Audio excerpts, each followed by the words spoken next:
नमस्कार भाई लोग। तो मेरा नाम सौरभ है। तो मैं हूँ आपका अपना दोस्त Saurabh.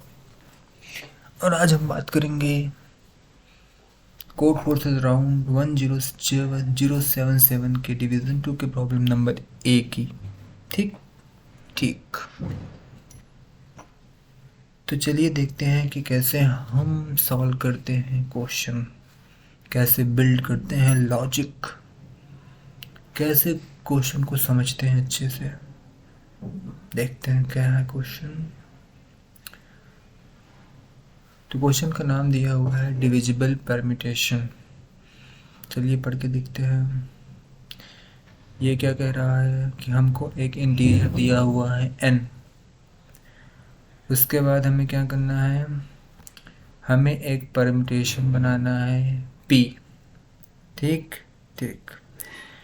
Permutation of length n का क्या मतलब होता है कि हमें n लेंथ का एक एरे बनाना है जिसमें 1 से लेकर के n तक के सारे नंबर्स होंगे। अगर n लेंथ का एरे है और 1 से लेके n तक के सारे नंबर हैं, इसका मतलब सारे नंबर यूनिक हैं जी। तो हमको यहाँ पे वही परम्यूटेशन बनाना है जिसकी लेंथ n होगी। लेकिन कहानी में एक ट्विस्ट है। ट्विस्ट क्या है कि हमको एक कंडीशन भी फॉलो करनी है। कंडीशन ये फॉलो करनी है कि किन्हीं भी दो कॉन्जिक्यूटिव एलिमेंट्स का जो डिफरेंस होगा वो भी एब्सोल्यूट वाला, वो डिविजिबल बाई आई होना चाहिए। This is the condition we have to take care about. और क्वेश्चन ऐसे डिजाइन किया गया है कि परम्यूटेशन एग्जिस्ट करेगा हमेशा। ठीक है ठीक है। तो मैं एक बार क्वेश्चन का ब्रीफ दे देता हूँ कि हमें एक n दिया रहेगा, हमें एक n लेंथ का परम्यूटेशन एरे बनाना होगा जिसमें कितनी भी दो एडजेसेंट एलिमेंट का जो एब्सोल्यूट डिफरेंस होगा वो उस पर्टिकुलर इंडेक्स i से डिविजिबल होना चाहिए। इस तरह का कुछ क्वेश्चन है। तो थोड़ा बहुत देख लेते हैं इनपुट क्या है। इनपुट कह रहा है कि जितने भी टेस्ट केस हैं मल्टीपल होंगे। पहला लाइन होगा T, description of test case. तो साइड बाय साइड को थोड़ा बहुत कोड भी करते हुए चलते हैं। ठीक है। तो फिर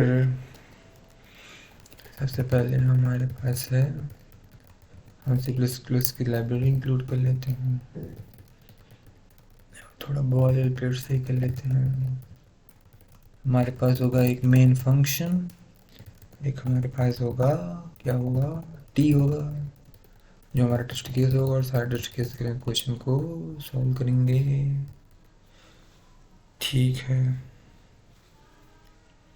ओके। फिर क्या कह रहा है, डबल लाइन, जितने भी टेस्ट केस हैं सब में एक ही लाइन n दिया होगा जिसमें होगा n, the length of the permutation p।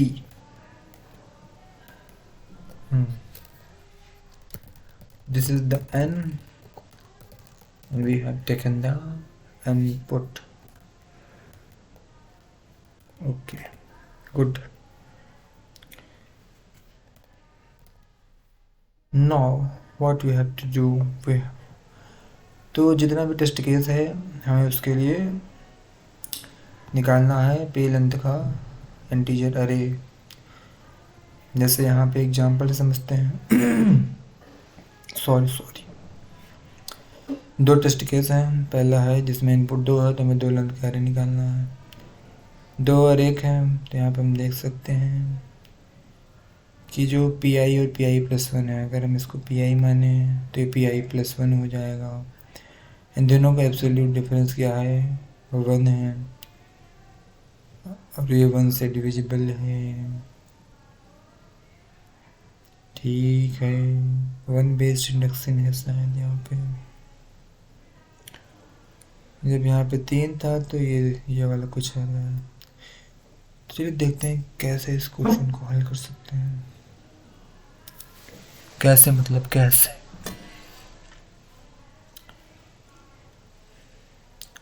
हमें हमें क्या करना है, एक परम्यूटेशन इन बनाना है एरे। देखो अगर हम ध्यान से सोचें तो हमें यह समझ में आएगा, क्या समझ में आएगा,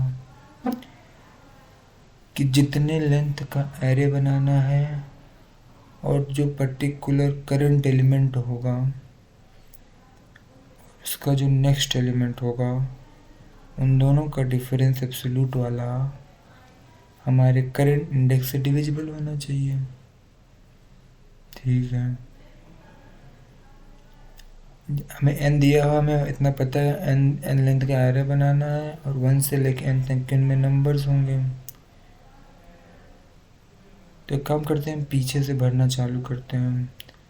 लास्ट एलिमेंट में n डाल देते हैं, क्या कहते हो, उससे क्या होगा, डाल के देखते हैं। जैसे हमारे पास ये हमारा होगा आंसर, आंसर में पुश बैक कर देंगे अपना n। यहाँ तक तो ठीक है, यहाँ तक तो ठीक है। बाद में रिवर्स कर देंगे तो उल्टा हो जाएगा, ठीक है, अभी तक रिवर्स बाद में करेंगे। अब देखो हमने लास्ट एलिमेंट पे डाल दिया n और हमें लास्ट एलिमेंट के लिए कंडीशन चेक करने की ज़रूरत नहीं है, सेकंड लास्ट से कंडीशन होल्ड होनी चाहिए।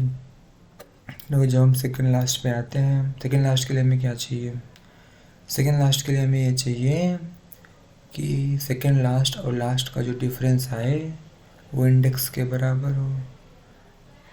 तो जैसे n बराबर 4 है तो थर्ड वाले पे 3 के बराबर होना चाहिए डिफरेंस। समझ रहे हो, क्वेश्चन अब थोड़ा कम क्लियर हुआ है।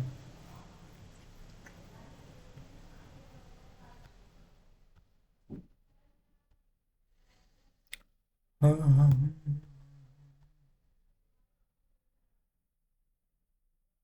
For every I goes till n-1 started from n. This is given us a 1 based indexing.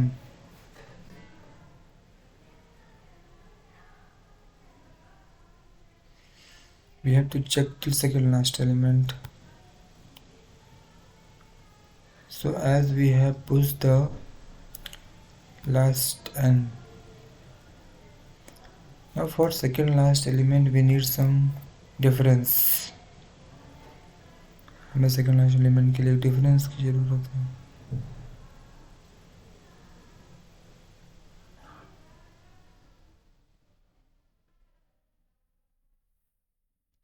जैसे मान लो, देखो इधर इधर देखो, इधर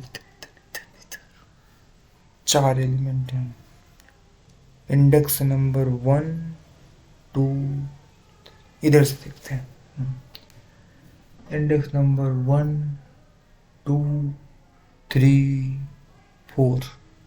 ठीक ठीक, हमने 4 पे 4 डाल दिया, ठीक है। हमें यहाँ पे क्या वैल्यू देनी है ये हमें डिसाइड करना है, ठीक है। तो यहाँ की जो वैल्यू होगी, यहाँ पे इंडेक्स 3 है, यहाँ पे इंडेक्स 4 है, 1 बेस्ड इंडेक्सिंग है, तो इन दोनों का डिफरेंस 3 के बराबर होना चाहिए। यहाँ पे हमने डाल दिया वैल्यू 4 है, ठीक ठीक।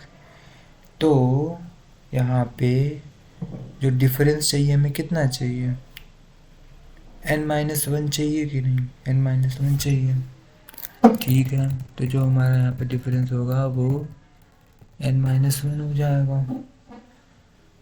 अगर हमारा डिफरेंस n-1 रहेगा तो हम क्या करेंगे, जो ये एलिमेंट हमने यहाँ पे दिया है और जो डिफरेंस हमने निकाला है, इन दोनों को ऐड कर देंगे और जो वैल्यू आएगी वो हमारा सेकंड लास्ट एलिमेंट हो जाएगा। ठीक, ऐसे करते करते हम यहाँ तक पहुँच जाएंगे जब तक हमारा डिफरेंस 0 के बड़ा रहेगा। ठीक ठीक, तो जब तक हमारा डिफरेंस ग्रेटर देन 0 रहेगा। अब देखो, जो हमारा एलिमेंट है जो अब इस पर्टिकुलर पोजीशन पे आएगा वो क्या होगा, वो हमारा, फिर सपोज हमने जो ये वैल्यू डाली है वो n है, ठीक है। अभी हमारा करंट वैल्यू n है, वैल्यू जो हमने पहले डाल चुके हैं, दे चुके हैं, वो n है, और जो हमको अभी डिफरेंस चाहिए वो डिफ में है। तो अब जो हमारा करंट एलिमेंट हमको देना है वो होगा हमारा, जो हमने जो वैल्यू पहले दे दी है और उसमें से हम डिफरेंस को माइनस कर देंगे, तो ये हमारा करंट एलिमेंट हो जाएगा। अब इस करंट एलिमेंट को हम इसमें दे देंगे, ठीक है, ठीक है। लेकिन क्या पता ये एलिमेंट पहले भी एग्जिस्ट करता हो, अगर आगे चलने क्या पता है डिफरेंट पहले ही आ जाए, इसलिए हम बना लेंगे एक अनऑर्डर्ड मैप। और आगे भी हमारा ये जो एलिमेंट है, पहली चीज़ तो ग्रेटर देन 0 होना चाहिए, साथ ही साथ जो मैप में ये एलिमेंट पहले नहीं होना चाहिए, नहीं होना चाहिए, ठीक, नहीं होना चाहिए मतलब नहीं होना चाहिए। अगर नहीं हो तब क्या करेंगे बच्चों, क्या कर सकते हैं, क्या करना था, हम अपने आंसर में इस एलिमेंट को वैल्यू फिट कर देंगे और जो हमारा प्रीवियस वैल्यू उस एलिमेंट के बराबर हो जाएगा। क्या हम सही हैं यहाँ, तो होने तो चाहिए, आंसर में आ गया, प्रीवियस वैल्यू हमने दिखा दी। लेकिन क्या हुआ कि ये हमें मिल गया या फिर जीरो जीरो हो गया, तब ज़रूर हम छोटे नंबर पे आ गए, हमें थोड़ा बड़ा नंबर चाहिए इस बार, यानी कि इस बार जो हमारा वैल्यू होगा वो वैल्यू प्लस डिफरेंस आएगा। अब इसमें इस बार हम इस वैल्यू को कर देंगे और एट द एंड जो हमारा डिफ रहेगा उसको हर बार कम करते जाएंगे, बस हो गया, कितना आसान था। और आंसर को रिटर्न कर देंगे, रिटर्न नहीं करते, प्रिंट करते हैं। अच्छा आया,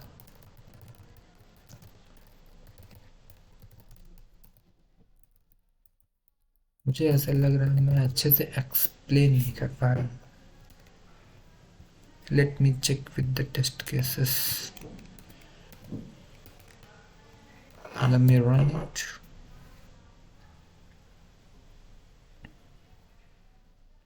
Wow, this is not expected what I have printed. What the hell I have printed? My mind is not currently in the right state, I think. Answer of I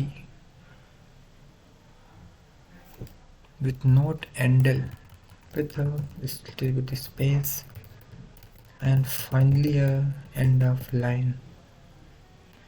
So here is 2 1 and 3 1 2, 2 1 and 3 1 2, 3 1 2, difference is here 1. Oh yes, I can say that I forgot to do the reverse which I said previously, you know.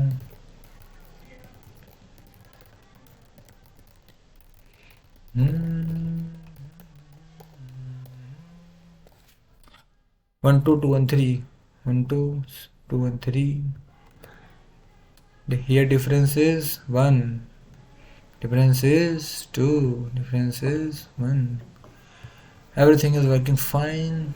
So इस तरह से कुछ हम इस सवाल को हल कर सकते हैं। मैं यहाँ ये चीज़ देख पा रहा हूँ कि मैं अच्छे से एक्सप्लेन नहीं कर पा रहा हूँ, क्यों? आइंस्टीन साहब ने कहा था, सर आइंस्टीन जी ने, कि तुम किसी चीज़ को आसानी से समझा नहीं सकते हो, इसका मतलब तुमने इसे अच्छी तरह से समझा नहीं है। लेकिन मैं तो इसको समझ चुका हूँ, फिर भी मैं समझा नहीं पा रहा। कोई नहीं, अगली बार आएंगे और अच्छे से समझेंगे और अच्छे से समझाने की कोशिश करेंगे। तब तक के लिए okay bye, see you letter.